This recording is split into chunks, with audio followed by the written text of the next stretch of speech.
Hello नमस्ते सबैजनालाई सबैजनालाई मेरो युट्युब च्यानलमा फेरि पनि स्वागत छ। आज चाहिँ मैले तपाईँहरूलाई एउटा नयाँ टाइपको एउटा भिडियो लिएर आएको छु, जसमा चाहिँ हामीले कम्प्युटरको किबोर्डमा हैन कम्प्युटर युज गर्दाखेरि वर्डहरू एक्सेल फाइलहरूदेखि लिएर सबै अब जस्तै पावर पोइन्टहरू युज गर्दाखेरि हैन हामीले कुनै चिजहरू चाहिँ अलिक सर्टकटमा फास्टमा गर्नुपर्ने छ भने त्यसको लागि सर्टकट कीहरू के होला त त्यो चाहिँ म तपाईँहरूलाई आज म अलिकति त्यसको चाहिँ प्र्याक्टिकल्ली गरेर पनि देखाउँछु र तपाईँहरूलाई इन्फर्मेसन दिनको लागि चाहिँ मैले भिडियो बनाएको छु। यदि तपाईँहरू मेरो युट्युब च्यानलमा नयाँ हुनुहुन्छ भने मेरो यो युट्युब च्यानललाई सब्सक्राइब गरिदिनु होला। अन्य जानकारीको लागि नोटिफिकेसन आइकनलाई दबाइदिनु होला। मेरो यो सम्पूर्ण भिडियोजहरूलाई सेयर र कमेन्ट गर्न चाहिँ नबिर्सिनु होला र लाइक पनि गरिदिनु होला। धन्यवाद।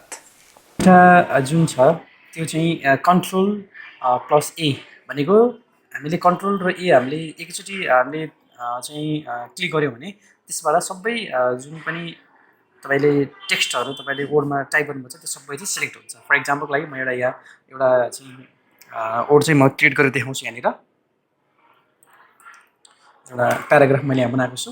यो प्याराग्राफलाई मैले सबै एकैचोटि मैले चाहिँ सिलेक्ट गर्नु पऱ्यो भने मैले यसलाई चाहिँ कन्ट्रोल प्लस ए को चाहिँ दिन्छु र यसरी चाहिँ सबै वर्डहरू चाहिँ यसरी चाहिँ के हुन्छ त सिलेक्ट हुन्छ है। यसरी चाहिँ सबै सिलेक्ट हुन्छ, बुझ्नुभयो नि। यसरी चाहिँ हामीले सबै वर्डहरू एकैचोटि सिलेक्ट गर्न सक्छौँ कन्ट्रोल प्लस के गरेर त कन्ट्रोल प्लस ए गरेर है।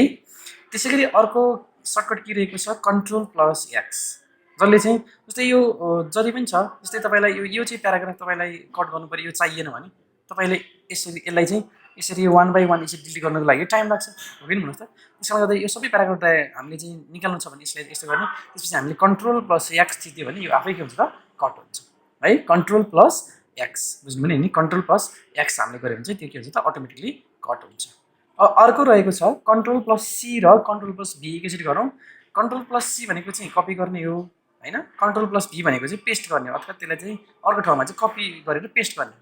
अब कन्ट्रोल प्लस सी पहिला यो जुन यो छ यो लाइन छ यसलाई चाहिँ म कन्ट्रोल सी गर्छु र यसलाई चाहिँ यहाँ तलपट्टिको लास्ट इन्डमा चाहिँ यसलाई म कन्ट्रोल प्लस भी गरेर यसरी चाहिँ के गर्छु त पेस्ट गर्छु। ल हेर्नुहोस् त अब यो र यो फाइल चाहिँ अब के भयो त एकै ठाउँमा चाहिँ एउटै जुन लाइनहरू छ जस्तै हामीले स्लोगनहरू हैन डिफ्रेन्ट टाइप्सको अब एउटै लाइनहरू चाहिँ कपी गर्नुपर्ने छ भने टाइप गर्नलाई हाम्रो टाइम कन्ज्युम हुन्छ हैन, टाइम चाहिँ अलिकति खर्च हुन्छ। त्यस टाइमलाई चाहिँ बचाउनको लागि हामीले चाहिँ यसरी कन्ट्रोल प्लस सी र कन्ट्रोल प्लस भी गरेर चाहिँ हामी के गर्छौँ त यसलाई चाहिँ हामी सजिलै चाहिँ कपी पेस्ट गर्न सक्छौँ है। अब अर्को के रहेको छ भन्दाखेरि control plus home, control plus home go to the beginning of the document भनेको छ हैन। जस्तै तपाईँलाई कहिले के हुन्छ भन्दाखेरि यो सबै डकुमेन्ट्सहरू चाहिँ एकदम लामो लामो डकुमेन्ट्सहरू हुन्छ हैन, यस्तो लामो लामो डकुमेन्ट हुन्छ।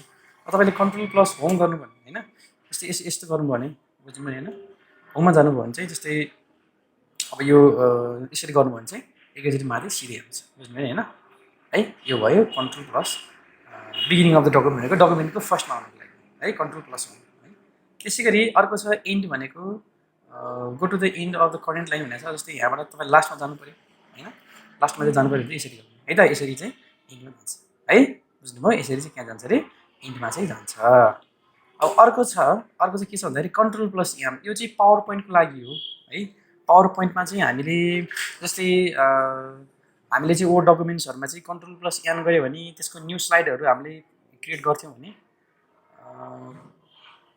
कन्ट्रोल प्लस एम भनेको चाहिँ हामीले पावर पोइन्टमा चाहिँ नयाँ स्लाइडहरू हामीले चाहिँ क्रिएट गर्नुको लागि चाहिँ यो कन्ट्रोल एम भन्ने चाहिँ बटन हामीले गर्छौँ है त, पेस्ट गर्छौँ है त। त्यसै गरी अर्को रहेछ कन्ट्रोल प्लस न्यू छ। अब यो चाहिँ जस्तै यो डकुमेन्ट छ, अब यो सक्यो हामीलाई अर्को फाइल चाहिँ बनाउनु पऱ्यो भन्दाखेरि कन्ट्रोल एन गऱ्यो भने चाहिँ अर्को नयाँ खालको फाइल चाहिँ यसरी खुल्छ है। हामीसँग अहिले दुईवटा छ, एउटा यो भयो एउटा चाहिँ यो भयो, यो चाहिँ भर्खरै हामीले क्रिएट गरेको है त, यसरी चाहिँ खुल्छ, बुझ्नुभयो। यसरी चाहिँ नयाँ डकुमेन्ट चाहिँ खुल्नको लागि चाहिँ कन्ट्रोल प्लस एन है त। अब अर्को के छ भन्दाखेरि अर्को चाहिँ कन्ट्रोल प्लस जे छ, align the text in the both side भनेको छ हैन। सुरुमा चाहिँ जस्तै यो छ हैन, यो चाहिँ हेर्नु त अहिले मिलिरहेको छैन, यस्तो हेर्नुहोस् है मिलिरहेको छैन। यसलाई चाहिँ हामीले यहाँबाट यसरी गर्न पनि सक्छौँ हैन।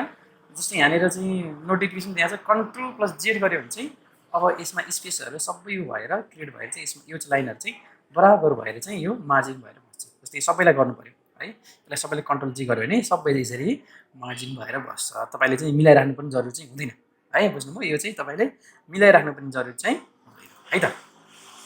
अब अर्को के छ भन्दाखेरि अर्को चाहिँ कन्ट्रोल प्लस आर छ। अब राइटमा अलाइन गर्नु पऱ्यो भने चाहिँ हामीले राइटमा अलाइन है, कन्ट्रोल प्लस आर भने यसरी राइटमा अलाइन गर्नु पऱ्यो भने चाहिँ यसरी गर्छौँ है, कन्ट्रोल प्लस आर भने चाहिँ राइटमा अलाइन हुन्छ र कन्ट्रोल प्लस ई भयो भने चाहिँ सेन्टरमा अलाइन हुन्छ, कन्ट्रोल प्लस ई भयो भने चाहिँ यसरी सेन्टरमा अलाइन हुन्छ होइन, सेन्टरमा आएर यसरी चाहिँ सबै प्याराग्राफ चाहिँ सेन्टरमा अलाइन हुन्छ।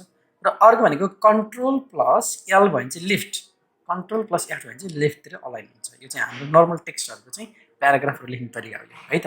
ल यसरी चाहिँ हुन्छ, बुझ्नुभयो नि होइन। त्यसै गरी अर्को छ कन्ट्रोल प्लस ओ छ। कन्ट्रोल प्लस ओ थिच्नुभयो भने चाहिँ तपाईँले नयाँ कुनै एउटा फाइलहरू इन्सर्ट गर्नु पऱ्यो भने चाहिँ हामीले कन्ट्रोल ओ गऱ्यो भने चाहिँ यसरी चाहिँ हाम्रो फाइल फोल्डरहरू खोल्छौँ है। हामीले खासमा चाहिँ गर्ने चाहिँ यहाँबाट गएर यो ओपन यसरी क्रिएट गर्ने हो होइन, तर सजिलोको लागि चाहिँ हामीले कन्ट्रोल ओ गऱ्यो भने चाहिँ यसरी चाहिँ नयाँ फोल्डरहरू क्रिएट गर्न चाहिँ हामीलाई सजिलो हुन्छ है त।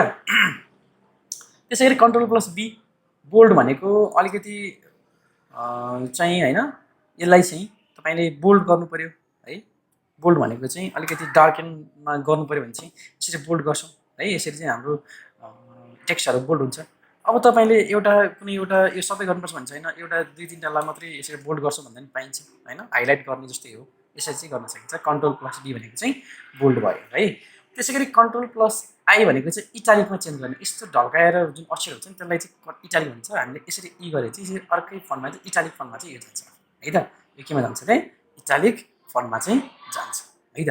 ल अब अर्को चाहिँ के छ भन्दाखेरि कन्ट्रोल प्लस जेड छ। अब तपाईँले चाहिँ यसलाई डिलिट गर्नुभयो, डिलिट भयो, फेरि कि टाइप गर्नु पऱ्यो हो कि भन्नुहोस् त।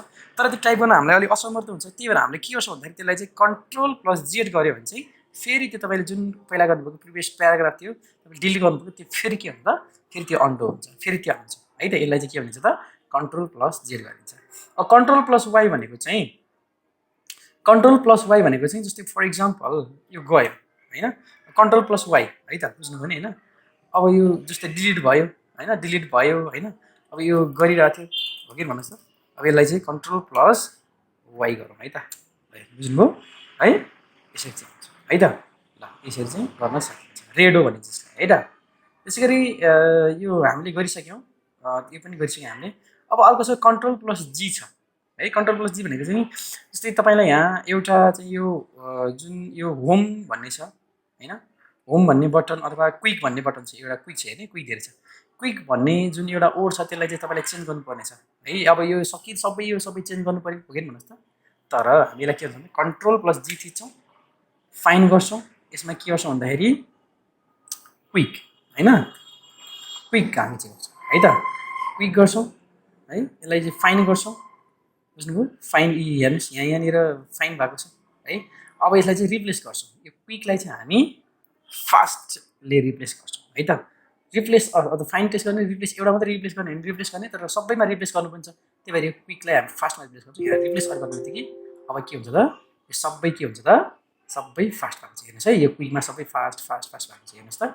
यसरी चाहिँ हामी ओडहरूलाई यसरी सजिलै चाहिँ रिप्लेस गर्न सक्छौँ है, यसरी चाहिँ सजिलै रिप्लेस गर्न सकिन्छ। अब यो इन्क्रिज सेलेक्टेड फन्ट भनेको छ होइन, जस्तै हामीले चाहिँ जस्तै मैले यो छ होइन, यो फन्टलाई चाहिँ मैले चेन्ज गर्नु पऱ्यो भने चाहिँ यसरी क्लिक गर्नुपर्छ होइन। अब यो चाहिँ साइज भयो होइन, अब यो साइज भयो किन भन्नुहोस् त, यो चाहिँ साइज भयो, साइजहरूलाई चाहिँ यसरी क्लिक गर्न सकिन्छ। अब जस्तै तपाईँले चाहिँ यसलाई यति पनि गर्नु पऱ्यो भने कन्ट्रोल प्लस यो ब्राकेट छ नि, यो बिग ब्राकेटलाई हामी ओपन गरिदिने सानो हुन्छ, तर यो यसरी चाहिँ ठुलो हुन्छ। हामीले कुनै पनि बटन थिच्नुपर्ने आवश्यकता चाहिँ हुँदैन, बुझ्नु पनि होइन। अब अर्को के छ भन्दाखेरि कन्ट्रोल प्लस डी, अर्को के छ भन्दाखेरि कन्ट्रोल प्लस डी छ होइन।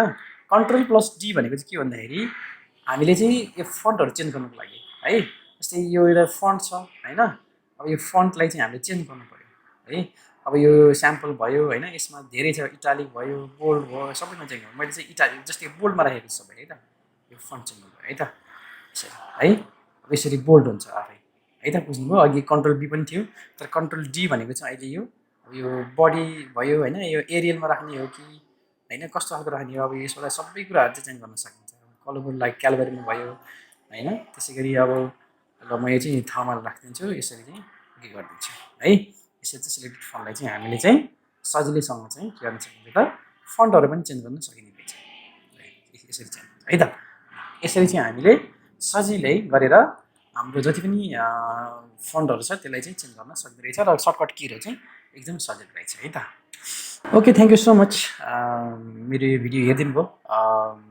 कमेन्ट गर्नु नबिर्सिनु होला। अर्को नेक्स्ट भिडियोमा के कुरा सिक्न मन छ तपाईँहरूलाई त्यो चाहिँ कमेन्ट गरिदिनु होला। Thank you so much.